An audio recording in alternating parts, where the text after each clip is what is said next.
Hello everyone. Today we are going to continue with biology, chapter number 4, molecular basis of inheritance. In this, till now we have studied the topic discovery of DNA, and the second topic that we have studied was different experiments to prove that DNA is the genetic material. Experiment number 1 was Frederick Griffith experiment that was done in the year 1928. Then we have studied the second experiment, Avery, MacLeod and McCarthy experiment, which was done in the year 1944. Both of this experiment have given us the conclusion that the transforming principle is DNA. Okay, what was the conclusion? That the transforming principle is DNA. That means DNA is the actual genetic material that brings about the transformation. But there were some scientists who were not satisfied by this. So this scientists have again proved that DNA is the genetic material, and today we are going to study that experiment. Okay, that is experiment number 3, which was done by Hershey and Chase in the year 1952. They both have again proved the same thing. They were not satisfied by the earlier scientist which was being proved, so they have again proved that DNA is the genetic material. But earlier two scientists have used bacteria, okay, in their experiment. They have used mice, they have used test tube assay, but Hershey and Chase have used viruses for their work. Okay, they have done their work with the help of virus. They used bacteriophages. What do you mean by bacteriophages? Bacteriophages means virus that infect bacteria is known as bacteriophage. I repeat, virus that infect bacteria is known as bacteriophage, which were used by Hershey and Chase for their experiment. Okay, this bacteriophage consists of two types of genetic material in it. The one is DNA and the other one is protein. When this virus will infect the bacteria, same time they will transfer their genetic material into that bacteria. So now bacteriophages are having two types of genetic material, that is DNA and protein. Now the question is, what are they going to transfer? They are going to transfer DNA or they are going to transfer protein, okay, in the bacterial cell. So now let us study the experiment in detail. So when virus infects bacteria, their genetic material enters in bacterial cell. Okay, so genetic material is two, that is DNA or protein. So Hershey and Chase worked to find out whether it was DNA or protein. This was a big question. So the experiment goes as follows. What they have done, they grow some virus on a medium that contain radioactive phosphorus. Okay, they grow some virus on a medium that contain radioactive phosphorus. This was done in a conical flask. Okay, then radioactive phosphorus are found to be the component of DNA.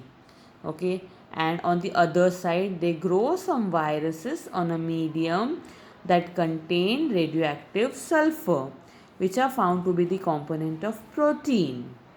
Now second step, what they have done was they infected, okay, they infected this to the E. coli bacteria. They infected this medium injected it into the bacteria that is known as E. coli bacteria. Then the process of blending was done, centrifugation was done, and both the side this was done in a medium containing radioactive phosphorus and a medium containing radioactive sulfur. Then what was the result of this? Now let us see. Okay, E. coli bacteria was infected with the medium that was containing sulfur, and the medium that was containing phosphorus. Remember that two different setup was made, one where E. coli was infected with phosphorus and the other setup in which the E. coli bacteria was infected with sulfur, okay, and one with the phosphorus. The result was infection proceeded. Because of blending and centrifugation technique, viral coat was removed, and the result was that the bacteria in which the medium radioactive phosphorus was used and where DNA was present, it became radioactive. And on the other side, where the radioactive sulfur and protein was used, that bacteria does not become radioactive. This indicates that the genetic material DNA was passed. This indicates that DNA was passed into the bacterial cell, and because of that it became radioactive. So the conclusion was given that DNA enters the bacterial cell and not the protein. Therefore, DNA is the genetic material. Hence, it was proved that DNA is the genetic material. Okay. Now, let us see the next topic, that is packaging of DNA. Now, first we will study why we have to do packaging of DNA. Okay. This topic consists of two parts: packaging of DNA in prokaryotic cell and packaging of DNA in eukaryotic cell. Okay, but before studying that, we will study why we have to do packaging, why the process of packaging is done. Okay, so length of DNA in a typical mammalian cell. Okay, length of DNA in a typical mammalian cell is 2.2 meters, whereas the size of typical nucleus is 10 raised to minus 6 meters. Now let me know which is the bigger unit. Okay, definitely 2.2 meters is bigger in size and 10 raised to minus 6 is very small in size. Okay, so but as per the rule, this much long DNA has to be accommodated in such a small nucleus. Okay, 2.2 meters of DNA has to be accommodated in 10 raised to minus 6 meters of nucleus. The size of nucleus is very small. Therefore, the DNA has to be condensed, coiled and supercoiled so that it has to be fitted inside such a small nucleus. Okay, it will get accommodated itself into a small nucleus. I repeat, length of DNA 2.2 meters, size of a nucleus is 10 raised to minus 6 meters. Such a big DNA has to be accommodated in such a small nucleus. So DNA is condensed, coiled and supercoiled to fit into the small nucleus. This is the reason why packaging is done. Okay, now we will study packaging of DNA in prokaryotic cell. Okay, packaging of DNA in prokaryotic cell. Now when we say a prokaryotic cell, we have considered E. coli bacteria. Okay, when we say prokaryotes, we will study the different characters of prokaryotic cell. The cell size is in prokaryotic cell is 2 to 3 micron. Okay, 2 to 3 micron means very small size. Prokaryotic cell means there is no well organized nucleus. The cell is without nuclear membrane. Cell is without nucleolus. Pro means primitive, means there will be nothing that will be developed in prokaryotic cell. So it is very difficult here. Okay. When on the other side, when we say nucleoid, that means DNA. It is in prokaryotic cell. It is small, circular, highly folded, naked, ring-like structure. Okay, DNA have a ring-like structure in prokaryotic cell, but it is 1100 micron long in perimeter. We can say 4.6 million base pairs are present in it. Again, the question is, such a long 1100 micron long nucleoid has to be packaged into 2 to 3 micron long cell. Okay. Now, how it will be done? See, negatively charged DNA. Charge of DNA is negative.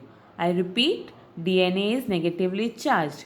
How you can say that DNA is negatively charged? You have to remember this point. Okay, this is very important point for your NEET exams and different type of entrance exams that you all give. DNA is negatively charged because it contains phosphorus, and phosphorus is negatively charged. Okay, so DNA is negatively charged, and this negatively charged DNA becomes circular, reducing its size to 350 micron meter. Okay, because it has to accommodate in a small size nucleus. Okay, so it is becoming circular, reducing its size to 350 micrometer. Okay, further it gets reduced to 30 micrometer by folding, which leads to formation of 40 to 50 domains, that means loops. When it gets folded and folded and folded, loop like structure is formed, and this is done with the help of RNA connectors. Okay, this is done with the help of RNA connectors. This domain is further coiled and supercoiled, reducing its size to 2 micron in diameter. Okay, which is positively charged with the help of, and this is done with the help of positively charged HU. Let me tell you what is HU. HU means histone like DNA binding protein. Okay, what is HU? Histone like DNA binding protein. Actually, for the process of packaging, we require histone. But since this is prokaryotic cell, so we don't have histone here. Okay, we don't have proper nucleus, we don't have proper nucleolus. So, histone like DNA binding proteins are used. They are helping this DNA for the process of packaging.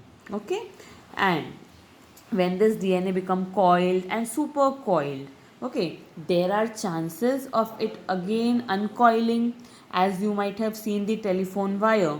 When we stretch it and when we leave that wire, it will again get coiled and supercoiled, but when we stretch it, the coiling will get opened.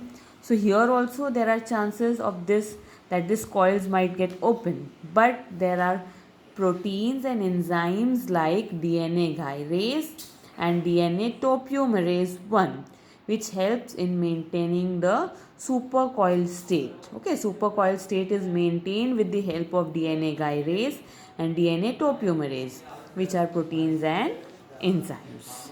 Okay, so quickly we will remind what all topics we have covered till now. Okay, we have covered the topic discovery of DNA. Then we have proved DNA as a genetic material with the help of experiments: Frederick Griffith experiment, Avery McLeod-McCarthy experiment, Hershey and Chase experiment. Then the next topic that we have done is packaging of DNA. Why packaging of DNA is done, and packaging of DNA in prokaryotic cell. Okay, now our next topic will be packaging of DNA in eukaryotic cell. We are going to study the packaging of DNA in eukaryotic cell in very much detail. Okay, prokaryotic cell, actually it is newly introduced topic and it is a very simple topic. Okay, but it is not lengthy. But in eukaryotic cell we will study the detailed structure. Okay,